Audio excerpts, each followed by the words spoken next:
So, as I was saying, in literature, possibly there is no correct answer or no wrong answer. There are only good and bad answers. Of course, it doesn't mean that you can write anything as anything. Say Hamlet was written by Ben Jonson. That will be incorrect answer.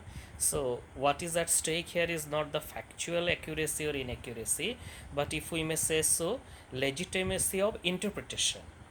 So when you ask that whether I can relate this interpretation to this text or post-colonialism to King Lear or feminism to Mimic Man, any interpretation, any kind of interpretation can be related to any text if you can do it logically and convincingly.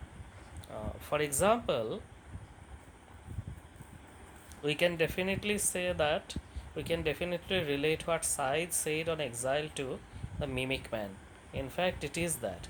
But if we say that the writing of Mimic Man is influenced by the story of Ram's exile in Ramayana, that will not be proper because we don't have definite information as to whether Naipal even had read Ramayana in the original in that point of time.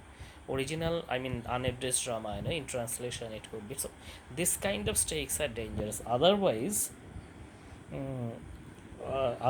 you can interpret. You're free to interpret. It is, after Derrida, Foucault, Lacan, Rollabart, I mean the post-structuralist movement, there has been an explosion in this concept, a rather explosion in the realm of interpretations. Any interpretation is actually seen as valid as long as your language is correct and some kind of logic is there. So this was initiated by these two powerful essays. These two powerful essays. First is Rollabout's The Death of the Author, and second is Foucault's What is an Author? The death of the author. By this, Rollabout doesn't mean that he has killed all the authors who were alive then. Of course, who were dead then were already dead. What he means to say is that you need not go back to the author every time to understand the meaning of the text. That is our intention generally. So if we want to get a meaning of some Tagore text, Tagore novel, we'll try to find out some interview by Tagore or some other prose writing by Tagore where he has said something about his novel, Gora, etc. There is a tendency today in some research, after doing the research, you conduct an interview of the author and then give it as appendix to the research, which is all right, but the spirit, the way it is done is almost like that author's words are the final words on the text. That way it is not necessary to do any research actually if author's words are final on the text. So this is the post-structuralist. You yourself are the author when you read the text. Just as in translation theory you may have come across with this idea of the translator as the co-author in Susan Bessner's books and other books. This idea of secondariness of translation and translator is taken away. So also is of the interpreter. And Derrida has dismantled the distinction between the so-called creative and so-called critical text. Creative is critical, critical is creative. Like Shakespeare's fair is foul and foul is fair. In a way, Shakespeare was one of the first deconstructionists that way. So I think that is the thing. You try to Google, find out any essay, any discussion on any, but then avoid those very bad things by the likes of Ramji Lal, Raghukul Tilak, Mudra, etc., etc. Now online also full material. I mean, the online materials are also full of arguments like this. But try to find some interesting essay, article, or make your own interpretation. And here, of course, one thing is that though I said any and every interpretation within written in written in some kind of a convincing logical style, but finally the examiner may not be post-structuralist, so it is better to remain, to use an Aristotelian term, within the range of possibility and probability.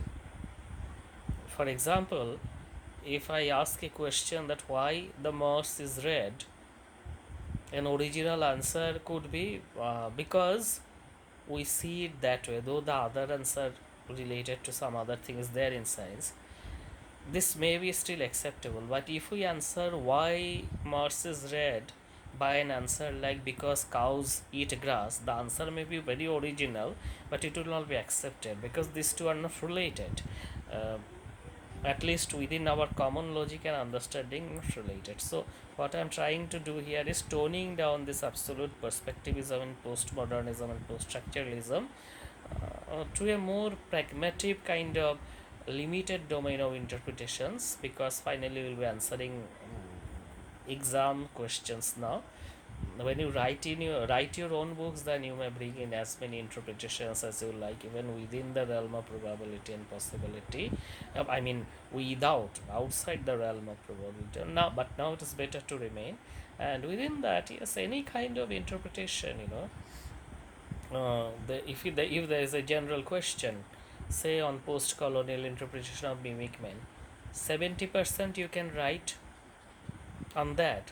Rest 30%, if you want and if you are ready, you can say that. Say, however, I find the feminist interpretation of the mimic man is equally valid or more valid than post-colonial interpretation, because, for example, women are, especially his wife, I mean Ralph's wife, is shown in very poor light. So Naipaul kind of caters to the patriarchal world. You like that, so that will be an interesting addition. But in doing so, if you find some problem in language and all that, and if you confuse everything, or as you say in your language, mess up everything, then better not to do such thing. Go along with the question and give your best, in the line of what is asked, and which will be mostly related to what we have dealt with in our lectures and materials. And thank you very much.